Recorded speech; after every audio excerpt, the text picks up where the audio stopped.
We are so glad you could join us for our online sermon today. Before we hear God's word, we will have scripture read. நீங்கள் இணையம் வழியாக இடம்பெறும் பிரசங்கத்தில் எங்களோடு இணைந்திருப்பதில் நாங்கள் மகிழ்ச்சி அடைகிறோம். ஆண்டவருடைய வார்த்தையை கேட்பதற்கு முன்பாக வேத வாசிப்பு வாசிக்கப்படும். கர்த்தருக்கு ஸ்தோத்திரம். இன்று தேவ செய்திக்கென்று எடுத்துக்கொள்ளப்பட்ட வேத பகுதி யோவான் எழுதின சுவிசேஷம் 3ஆம் அதிகாரம் வசனங்கள் 13-17 வரை. புதிய ஏற்பாட்டில் பக்கம் 127. யோவான் எழுதின சுவிசேஷம் 3ஆம் அதிகாரம் வசனங்கள் 13-17 வரை. பரலோகத்திலிருந்து இறங்கினவரும் பரலோகத்தில் இருக்கிறவருமான மனுஷகுமாரனே அல்லாமல் பரலோகத்துக்கு ஏறினவன் ஒருவனும் இல்லை. சர்ப்பமானது மோசேயினால் வனாந்தரத்திலே உயர்த்தப்பட்டது போல மனுஷகுமாரனும் தன்னை விசுவாசிக்கிறவன் எவனோ அவன் கெட்டுப்போகாமல் நித்திய ஜீவனை அடையும்படிக்கு உயர்த்தப்பட வேண்டும். தேவன் தம்முடைய ஒரே பேரான குமாரனை விசுவாசிக்கிறவன் எவனோ அவன் கெட்டுப்போகாமல் நித்திய ஜீவனை அடையும்படிக்கு அவரை தந்தருளி இவ்வளவாய் உலகத்தில் அன்பு கூர்ந்தார். உலகத்தை ஆக்கினைக்குள்ளாக தீர்க்கும்படி தேவன் தம்முடைய குமாரனை உலகத்தில் அனுப்பாமல் அவராலே உலகம் ரட்சிக்கப்படுவதற்காகவே அவரை அனுப்பினார். ஆமேன். இது தேவனுடைய வசனம். நாம் யாவரும் சேர்ந்து சொல்வோம், தேவனுக்கு ஸ்தோத்திரம். பிரியமானவர்களே, நாம் ஜெபம் செய்வோமாக. Let's pray. ஆண்டவரே, இந்த நாளிலே உம்முடைய வார்த்தை மூலமாக நீர் எங்களுக்காக வைத்திருக்கின்ற உம்முடைய வார்த்தையை பெற்றுக்கொள்ள எங்களுக்கு உதவி செய்யும்படியாக ஜெபிக்கிறோம். Lord, we pray that we will be ready to receive what you have prepared for us today from your word. In Jesus' mighty name, இயேசுவின் நாமத்தில். Amen. My brothers and sisters, scripture reminds us that Jesus' work on the cross is the remedy to our disobedience. பிரியமானவர்களே, நம்முடைய கீழ்ப்படியாமைக்கான தீர்வு இயேசு சிலுவையிலே செய்த காரியத்தை தான் நமக்கு ஒரு தீர்வை கொண்டு வரும். இந்த கீழ்ப்படியாமையின் உடைய சுவாபத்துக்கு மேற்கொள்வதற்கு இயேசு சிலுவையிலே செய்த காரியமே ஒரு தீர்வு நம்மளுடைய வாழ்க்கையிலே கொண்டு வர முடியும். It involves intentionally inviting the Spirit of God to work in our lives so that all aspects of our lives demonstrate obedience to God. இந்த கீழ்ப்படிதல் நம்முடைய வாழ்க்கையிலே வர வேண்டும் என்றால் கர்த்தருடைய ஆவியானவர் தாமே நம்முடைய வாழ்க்கையிலே அழைப்பு கொடுத்து, ஆண்டவரே என்னுடைய வாழ்க்கையில் இந்த கீழ்ப்படியாமையை மாற்றி போட்டு கீழ்ப்படிதல் உருவாகுவதற்கு நீர் கிரியை செய்யும் என்று நாம் தீர்மானித்து ஆண்டவருக்கு ஒரு அழைப்பை நம்ம கொடுக்க வேண்டும்.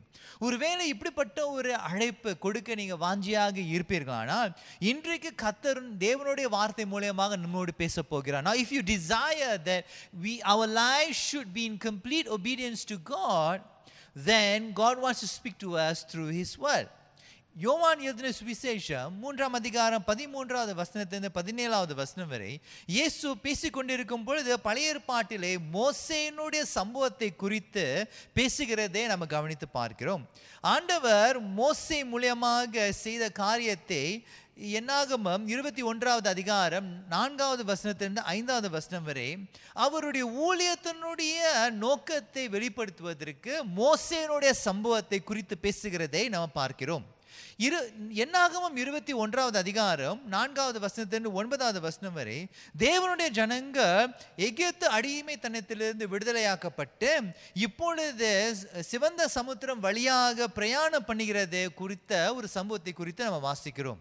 In John chapter 3 verses 13-19, Jesus refers to an Old Testament passage involving Moses in Numbers 21 verses 4-9 to explain to the people the purpose of his ministry on earth.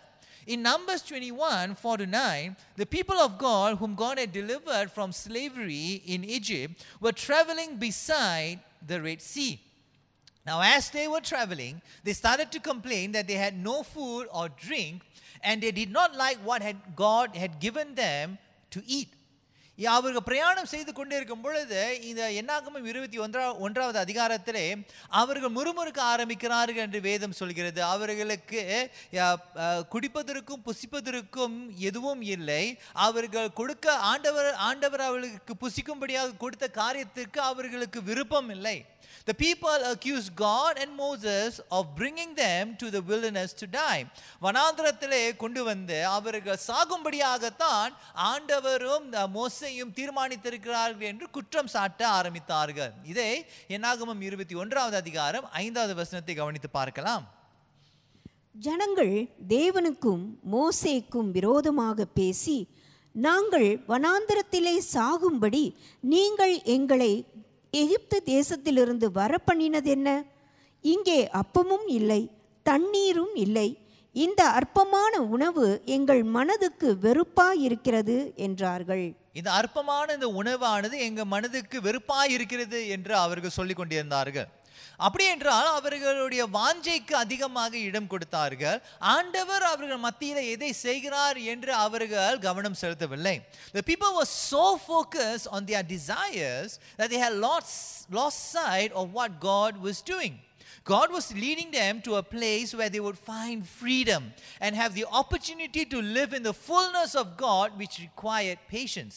ஆண்டவர் அவர்களை எங்கு நடத்தி கொண்டிருந்தார்கள் என்றால் வாக்குத்தத்தம் பண்ணின பூமிக்கு அழைத்து கொண்டுபடியாக, அங்கு விடுதலையோடு வாழும்படியாகவும் ஆண்டவருடைய முழுமையான ஆசீர்வாதங்களை அனுபவிக்கும்படியாகவும் ஆண்டவர் நடத்தி கொண்டு வந்தார். ஆனால் அதை அனுபவிப்பதற்கு அவர்களுக்கு பொறுமை தேவையாக இருந்தது. Their accusations against God and Moses resulted in deaths by serpents among the people of God because they questioned the intentions of God. ஆண்டவர் அவர்கள் குற்றம் சாட்டி கொண்டிருந்ததினாலே தேவனுடைய ஜனங்கள் தேவனுக்கும் மோசேக்கு விரோதமாக அவர்கள் முறுமுறுத்து கொண்டிருந்ததினாலே ஆண்டவர் இந்த சர்ப்பங்களை அனுப்பி அந்த சர்ப்பங்கள் மூலமாக தேவனுடைய ஜனங்கள் மத்தியிலே அதிக மரணம் உண்டாகினதை நம்ம வாசிக்கிறோம். When the people realized their sins, they begged Moses to pray to God to remove the serpents. ஆகையால அந்த சர்ப்பம் மூலமாக மரணங்கள் வந்து கொண்டிருக்கும் பொழுது அந்த ஜனங்கள் என்ன செய்தார்கள் என்றால் மோசேயோடு அவர்கள் கேட்டுக்கொண்டார்கள், கெஞ்சி கொண்டார்கள். ஆண்டவரிடத்தில் நீங்கள் ஜெபம் பண்ணுங்கள், இந்த சர்ப்பத்தினாலே வரக்கூடிய இந்த மரணங்கள் நிறுத்தப்பட வேண்டும் என்று அவர்கள் கெஞ்சி கொண்டார்கள். ஆகையால் மோசே ஜெபிக்க ஆரம்பிக்கிறான். And Moses starts to pray to God.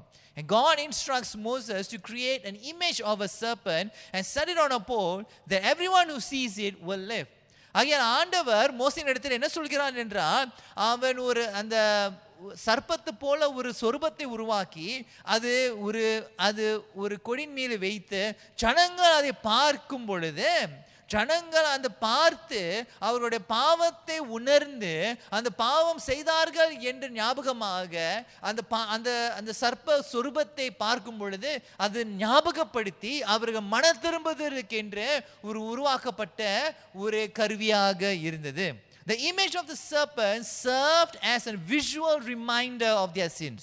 And looking at it was an acknowledgement that they have sinned against God. அதை பார்க்கும் பொழுது அது என்ன செய்கிறார்கள் என்றால் அந்த சர்ப்பத்தின் சொரூபத்தை பார்க்கும் பொழுது அவர்கள் என்ன செய்கிறார்கள் என்றால், நான் அங்கீகரிக்கிறேன் ஆண்டவரே, உமக்கு விரோதமாக நான் பாபம் செய்து விட்டேன். அதை பார்க்கும் பொழுது அது அங்கீகரிப்புக்கு சமமாகி இருக்கிறது. Jesus then explained to the people in John's Gospel, யோவானுடைய சுவிசேஷத்திலே இந்த சம்பவத்தை வைத்து இயேசு தன்னுடைய ஜனங்களிடத்தில் என்ன சொல்கிறார் என்றால், எவனமாக அந்த சர்ப்பமானது அந்த கீழ்ப்படியாமைக்கு ஒரு தீர்வாக இருந்ததோ அதே போல இயேசு இந்த மனித குலத்தினுடைய இந்த கீழ்ப்படியாமைக்கு இயேசு தான் தீர்வாக இருக்கிறார் என்று. Jesus explained to the people, just as the image of the serpent was a remedy for disobedience in the Old Testament, Jesus is the answer to humanity's problem. Humanity without God's influence tends to rebel against God and people. பிரியமானவர்களே, மனித குலமானது தேவனுடைய தாக்குதல் இல்லாத ஒரு வாழ்க்கை வாழும் பொழுது அது பொதுவாகவே கீழ்ப்படியாமை தான் அது வெளிப்படுத்தும். அது ஆண்டவருக்கு விரோதமாகவும் மனிதருக்கு விரோதமாகவும் இயல்பாகவே அது செயல்படும். The only way to escape the cycle of disobedience and its consequences is to acknowledge our sins and believe that Jesus can set us free from this life of disobedience. பிரியமானவர்களே, இந்த கீழ்ப்படியாமையினுடைய கட்டிலிருந்து விடுதலையாக்கப்படுவதற்கு ஒரே ஒரு வழி, அதனுடைய விளைவுகளிலிருந்து விடுதலையாக்கப்படக்கூடிய ஒரே ஒரு வழி என்னவென்றால், இயேசுவின் மீது நாம் நம்பிக்கை வைத்து இயேசு தான் நம்முடைய கீழ்ப்படியாமையினுடைய அந்த சுவாபத்தை மாற்ற முடியும் என்று தீர்மானித்து நம்பும் பொழுது அந்த கீழ்ப்படியாமையினுடைய சுவாபத்திலிருந்து நமக்கு ஒரு விடுதலை வருகிறது. The life of obedience to God is proof that Jesus is working in our lives, my friends. பிரியமானவர்களே, நாம் கீழ்ப்படிதலோடு ஆண்டவருக்கும் மனிதர்களுக்கும் வாழும் பொழுது அதுவே ஒரு ஆதாரம். அந்த ஆதாரம் என்னவென்றால், ஆண்டவராகிய இயேசு நம்முடைய வாழ்க்கையிலே கிரியை செய்து கொண்டிருக்கிறார் என்ற ஒரு ஆதாரமாக இருக்கிறது. The death and the resurrection of Jesus was not intended to condemn us, but to remind us each time to reflect on Jesus' sacrifice for us. பிரியமானவர்களே, இயேசுனுடைய மரணமும் உயிர்த்தெழுதலும் நம்மை ஆக்கினை தீர்ப்புக்குள்ளாக நடத்துவதற்கென்று ஆண்டவராகிய இயேசு அதை செய்யவில்லை. ஆனால் ஒவ்வொரு தடவையும் அந்த சிலுவையினுடைய காட்சியை நாம் நினைவு கொள்ளும் பொழுது இயேசுனுடைய மகா பெரிய தியாகத்தை, பலியை குறித்து யோசித்து, இந்த பலியை யோசிக்கும் பொழுது ஒரு கீழ்ப்படிதலை உருவாக்குவதற்கு என்று நடத்தப்பட்ட ஒரு கிரியையாக இருக்கிறது. This offering of Jesus on the cross seeks to be a reminder for us to live as obedient children unto God, because it cost Jesus his life. அது இயேசுனுடைய ஜீவியத்தை கொடுக்கக்கூடிய ஒரு நிலைமைக்கு வந்தது.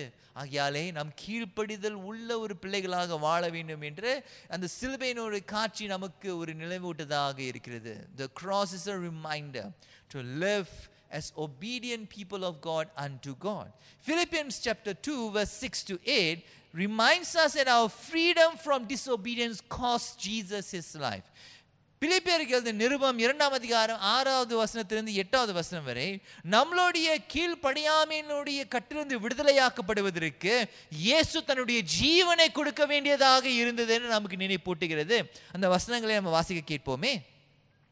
அவர் தேவனுடைய ரூபமாய் இருந்தும் தேவனுக்கு சமமாய் இருப்பதை கொள்ளையாடின பொருளாக எண்ணாமல் தம்மை தாமே வெறுமையாக்கி அடிமையின் ரூபம் எடுத்து மனுஷர் சாயலானார். அவர் மனுஷ ரூபமாய் காணப்பட்டு மரண பரியந்தம், அதாவது சிலுவையின் மரண பரியந்தமும் கீழ்ப்படிந்தவராகி தம்மை தாமே தாழ்த்தினார். தம்மை தாமே தாழ்த்தினார், மரண பரியந்தம் தம்மை தாமே தாழ்த்தினார். அன்பு சகோதர சகோதரிகளே, இந்த வசனங்கள் எல்லாம் நம்முடைய வாழ்க்கையிலே நம்ம பயன்படுத்துவதற்கென்று ஆண்டவர் நம்மை வழி நடத்துகிறார். Now Jesus is using this scripture text to speak to us today. Do we live a life of obedience to God and to the people of God, or are we rebellious and driven by our own desires and our impatience? பிரியமானவர்களே, நாம் கர்த்தருடைய ஆவியானவரினாலே வழிநடத்தப்படுகிறவர்களாக இருக்கிறோமா? நம்ம கீழ்ப்படிதல் நிறைந்த ஒரு வாழ்க்கையை வாழ்ந்து கொண்டிருக்கிறோமா? அல்லது நம்மளுடைய வாஞ்சைகளினால், நம்முடைய பொறுமை அற்ற நிலைமையினாலே நடத்தப்படுகிறவர்களாக, விரோதம் உள்ள நபர்களாக நம்ம வாழ்ந்து கொண்டிருக்கிறோமா? A rebellious life is proof that we have not allowed God to work in our lives. விரோதம் நிறைந்த ஒரு வாழ்க்கை, கீழ்ப்படியாமை இருக்கக்கூடிய ஒரு வாழ்க்கையானது ஆண்டவர் நம்மளுடைய வாழ்க்கையில இடைப்படுவதற்கு இடம் கொடுக்கவில்லை என்று ஒரு ஆதாரமாக இருக்கிறது. நம்மளுடைய ஆசைகளை வழிநடத்துவதற்கு கர்த்தருடைய ஆவியானவருக்கு நாம் இடம் கொடுத்திருக்கிறோமா? Have you allowed the Spirit of God to dictate our desires? Or have we given up waiting on the Lord to act because we are impatient for God to act?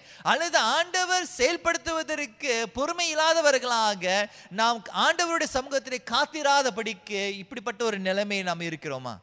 Acceptance and the effects of what Jesus did on the cross are not a one-time thing. பிரியமானவர்களே, இயேசு சிலுவையிலே செய்த அந்த காரியத்தை ஒரு தடவை மட்டும் ஏற்றுக்கொள்வது அல்ல, ஆனால் ஒவ்வொரு தடவையும் நாம அதை ஏற்றுக்கொண்டே, அதை யோசித்து தியானித்து கொண்டே இருக்க வேண்டும். அதை யோசித்து தியானித்து கொண்டு இருக்கும் பொழுது கீழ்ப்படிதல் உள்ள ஒரு வாழ்க்கையை அது உருவாக்கும். ஒரே ஒரு தடவை மட்டுமே இயேசுவை சொந்த ரட்சகராக ஏற்றுக்கொண்டு வாழ்வோமானால் அந்த கீழ்ப்படிதலினுடைய வாழ்க்கை முறை நம்முடைய வாழ்க்கையிலே அது உருவாகாது. If we only accept Jesus as a Lord and Savior several years ago and never think about the sacrifices of Jesus in our lives, then the life of obedience will not grow in us. But in order for the life of obedience to grow in us, the கீழ்ப்படிதலுடைய வாழ்க்கை நம்முடைய வாழ்க்கையிலே வளர வேண்டும் என்றால் ஒவ்வொரு தடவையும் இயேசு நமக்கு செய்த அந்த காட்சியை, அந்த தியாகத்தை, அந்த மாபெரு தியாகத்தை நம்ம யோசிக்கக்கூடியவராக இருந்து இந்த கீழ்ப்படிதலுடைய ஒரு வாழ்க்கையில நம்ம வளரக்கூடியவர்களாக இருக்க வேண்டும். It is a lifelong journey of accepting what Jesus had done and permitting God's work to carry on in our lives until we live in complete obedience to God. ஆண்டவருக்கு முழுமையான ஒரு கீழ்ப்படிதல் நிறைந்த ஒரு வாழ்க்கையை வாழ வேண்டும் என்றால் வாழ்நாள் முழுவதும் இயேசு நம்முடைய வாழ்க்கையிலே செய்த காரியத்தை யோசித்து தியானித்து அதை பயன்படுத்தி கொண்டே நம்ம இருக்க வேண்டுமே என் அன்பு சகோதரனே, சகோதரியே. It's a lifetime of obedience in the right direction. சரியான வழியிலே கீழ்ப்படிதலோடு வாழக்கூடிய ஒரு வாழ்க்கையை வாழ்வோமானால் அந்த கீழ்ப்படிதலினுடைய வாழ்க்கை முறை நம்முடைய வாழ்க்கையிலே நாளுக்கு நாள் அதிகரிக்கும். Another thing that we can learn from this text is that God's forgiveness can be taken for granted. பிரியமானவர்களே, இன்னொரு காரியத்தை நம்ம என்ன சிந்திக்கலாம் என்றால், ஆண்டவருடைய பாவ மன்னிப்பு நம்முடைய வாழ்க்கையிலே அலட்சியமாக எடுத்துக்கொள்ளக்கூடிய ஒரு நிலைமைக்கு வந்துவிடலாம். 2 ராஜாக்கள் 18ஆம் அதிகாரம் 1வது வசனத்தில் 4வது வசனம் வரை நம்ம வாசிக்க கேட்போமே. Let's read 2 Kings chapter 18 verses 1 to 4. இஸ்ரவேலின் ராஜாவாகிய ஏலாவின் குமாரன் ஓசேயாவின் 3ஆம் வருஷத்திலே ஆகாஸ் என்னும் யூதாவுடைய ராஜாவின் குமாரனாகிய எசேக்கியா ராஜாவானான். அவன் ராஜாவாகிற போது 25 வயதாயிருந்து எருசலேமிலே 29 வருஷம் அரசாண்டான்.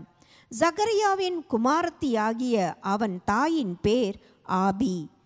அவன் தன் தகப்பனாகிய தாவீது செய்தபடியெல்லாம் கர்த்தரின் பார்வைக்கு செம்மையானதை செய்தான். அவன் மேடைகளை அகற்றி சிலைகளை தகர்த்து விக்கிரகத் தோப்புகளை வெட்டி மோசே பண்ணியிருந்த வெண்கல சர்ப்பத்தை உடைத்து போட்டான். அந்நாட்கள் மட்டும் இஸ்ரவேல் புத்திரர் அதற்கு தூபம் காட்டி வந்தார்கள். அதற்கு நிகுஸ்தான் என்று பெயரிட்டான். பிரியமானவர்களே, இந்த 4வது வசனத்தை நீங்க வாசிப்பீர்கள் என்றால், மோசே பண்ணியிருந்த வெண்கல சர்ப்பத்தை உடைத்து போட்டான். பல வருஷங்களுக்கு முன்பதாக அந்த சர்ப்பத்தினுடைய அந்த சொரூபத்துக்கு ஒரு காரணம் இருந்தது. அதை செய்யும் பொழுது, அதை அங்கு வைக்கும் பொழுது, அதை பார்க்கும் பொழுது நாம் பாவம் செய்தோம் அது என்று அங்கீகரிப்பதற்கு என்று ஒரு அடையாளமாக வைத்திருந்த ஒரு சொரூபமாக இருந்தது. ஆனால் நாள் கடந்து செல்ல அந்த சொரூபமானது விக்கிரக ஆராதனைக்காக பயன்படுத்தி இருந்தது. அந்த நோக்கம் ஒன்றாக இருந்தது, உருவாக்குவதற்கென்று ஒரு நோக்கம் இருந்தது. ஆனால் முடிவு பெறும் பொழுது அந்த நோக்கம் மாறிவிட்டது. பல வருஷங்களுக்கு பிறகு அந்த நோக்கமானது மாறிவிட்டது. When Moses created that serpent and put it on a pole, it was for the purpose of the people acknowledging their sins. But as time went on, it became an idol where people were starting to worship that serpent. And my friends, we too can forget what Jesus did on the cross, and the cross, instead of being a reminder, can turn into something else.